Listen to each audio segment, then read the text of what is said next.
Tapi kembali lagi yang ingin saya tekankan di sini bahwa ketika intervensi farmakologi terbukti belum begitu efektif, maka yang menjadi frontline itu adalah dalam hal ini intervensi non-farmakologi. Apakah intervensi non-farmakologi ini terbukti efektif?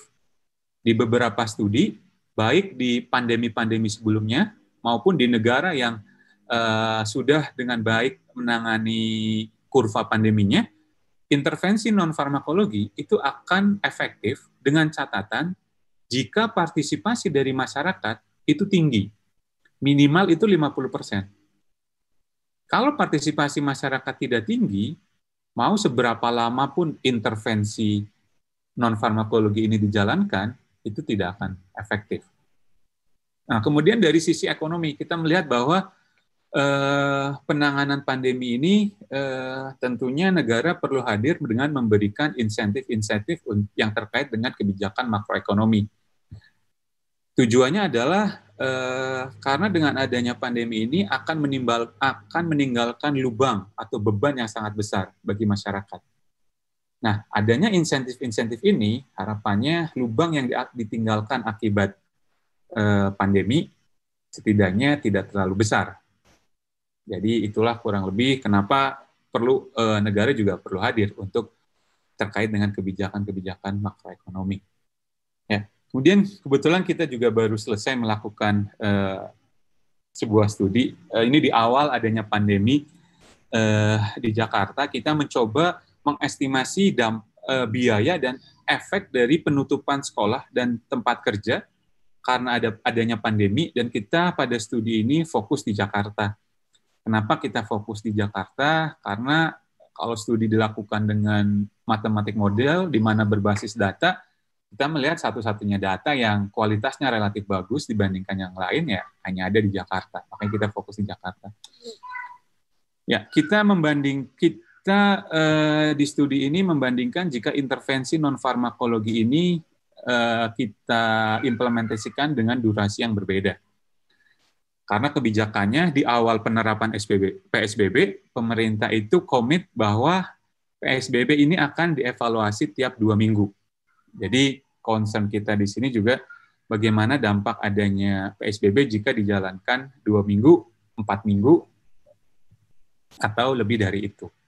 Nah, kemudian di sini dapat dilihat bahwa semakin lama dilakukan PBB, ini yang ingin saya tekankan bahwa konteks penutupan sekolah dan penutupan tempat kerja di sini dengan catatan partisipasi masyarakatnya tinggi. Karena kita mengacu pada referensi di studi-studi atau di negara yang sudah berhasil menerapkan itu. Dan juga kita mengasumsikan kondisi di studi ini juga seperti itu. Jadi tidak berdasarkan real partisipasinya sebetulnya berapa persen di Indonesia karena kita tidak punya datanya. Intinya dari studi ini kita melihat bahwa semakin lama dilakukan tadi ada 3 strategi. Strategi yang pertama untuk membatasi interaksi antara yang infected dan uninfected population dalam durasi waktu yang lama itu akan memberikan efek yang lebih besar. Dalam hal saving karena jumlah orang yang meninggal menjadi berkurang, saving yang terkait dengan productivity loss juga menjadi berkurang.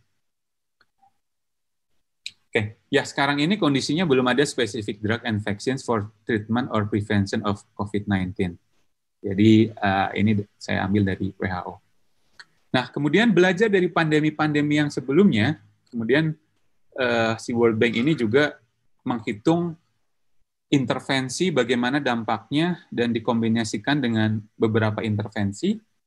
Ternyata di sini dapat dilihat bahwa vaksinasi itu merupakan suatu intervensi yang sangat menjanjikan untuk memitigasi pandemi. Ini belajar dari kasusnya influenza pandemi. Jadi kalau misalnya sekarang semua negara atau semua stakeholder menaruh harapan yang besar pada vaksin, kurang lebih kalau lihat data ini itu sangat masuk akal. Bahkan ketika vaksin sebagai salah satu intervensi farmakologi kemudian dikombin dengan intervensi-intervensi non-farmakologi yang tetap terjaga, itu juga hasilnya akan jauh lebih optimal. Ya, kemudian ini terkait dengan kebijakan pemerintah untuk memitigasi pandemi. Ternyata Indonesia sudah menetapkan akan mengeluarkan uang sekitar 2.800 triliun untuk memitigasi pandemi. Budgetnya itu untuk fokus healthcare, food security, dan IT. IT ini dalam artian untuk memitigasi semua aspek yang memang butuh IT acceleration. Kemudian untuk vaksin procurement sendiri, Indonesia sudah pemerintah sudah komit akan spend sekitar 37 triliun. Nah, tapi hal yang harus kita waspadai adalah dengan belanja uang yang sangat besar di sektor kesehatan, jika tidak dikelola dengan baik, itu akan menjadi sia-sia. Karena ini ada sebuah studi dari WHO, ternyata 20-40% health spending is currently wasted. Jadi 20-40% belanja negara di sektor kesehatan itu 20-40% terbuang sia-sia karena inefisiensi dalam pemanfaatan sumber dayanya. Ini WHO mengkorelasikan bagaimana healthcare spending dihubungkan dengan average dengan rata-rata usia harapan hidup di suatu negara. Ternyata ketika suatu negara belanja di sektor kesehatannya semakin besar, itu tidak berbanding lurus dengan usia harapan hidup yang menjadi lebih tinggi. Karena faktor tadi, 20-40% healthcare spending itu terbuang percuma karena inefisiensi. Penyebab terbuang secara percumanya itu ada beberapa aspek. Yang pertama, pasien tidak menerima pengobatan yang tepat. Adanya pelayanan yang duplikasi, inappropriate care, atau not cost-effective care. Atau benefit sebetulnya bisa diperoleh kalau resource-nya itu dapat diperoleh dengan harga yang lebih murah. Misal, terjadinya overprice input atau high cost input. Kemudian, beberapa hal administratif atau terjadinya korupsi. Nah, itu yang menyebabkan 20-40% itu terbuang sia-sia. Nah, kemudian ada pendekatan yang bisa dilakukan yang disarankan oleh WHO supaya bisa menggunakan atau memanfaatkan resource yang terbatas secara efektif, yaitu dengan pendekatannya dengan health technology assessment atau penilaian teknologi kesehatan.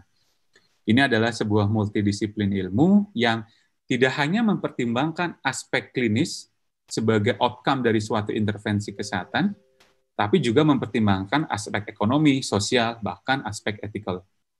Nah, kurang lebih ilustrasinya ada pada di gambar ini. Tujuannya dilakukannya health technology assessment adalah dengan negara-negara yang resource-nya terbatas, itu bisa memanfaatkan resource yang dia miliki secara efektif dan efisien. Ilustrasinya ini ada seorang pria, dia sudah punya kacamata hitam, sudah punya topi, tapi untuk menghalau sinar matahari, dia masih menggunakan tangannya. Jadi dia sudah punya resource, tapi tidak dimanfaatkan secara optimal. Ini contoh terkait dengan health technology assessment. Kebetulan ini studi yang kita lakukan, economic evaluation dari PCV. Ya, jadi PCV ini vaksin pneumonia sampai sekarang itu belum memasukkan pneumonia ke dalam program imunisasi nasional. Padahal pneumonia dan diare adalah penyebab kematian anak di bawah 5 tahun terbesar di Indonesia. Kemudian, secara garis besar ada 2 jenis vaksin berdasarkan serotype-nya, yaitu PCV13 dan PCV10. Kalau menurut studi yang terkait dengan serotype-nya, lebih cocok yang digunakan adalah PCV13. Dan dari tahun 2017, kita sudah melakukan pilot study, meskipun sampai sekarang belum skalanya nasional. Ini masih piloting study, yaitu di Nusa Tenggara Barat, di Lombok Barat dan Lombok Timur. Ya. Yang kita lakukan di sini konteksnya ingin mengadvokasi pemerintah dalam pengambilan kebijakan. Jadi kita disupport oleh international donor untuk memberikan evidence-based analysis supaya pemerintah punya timeline yang jelas dalam mengintroduksi vaksin PCV. Jadi kita membuat sebuah cost effectiveness analysis dan budget impact analysis. Tentunya mempertimbangkan ketersediaan vaksin di pasar, yaitu ada PCV10 dan PCV13. Nah, yang menjadi menarik di sini catatannya untuk PCV adalah untuk vaksin PCV ternyata kita masih eligible buat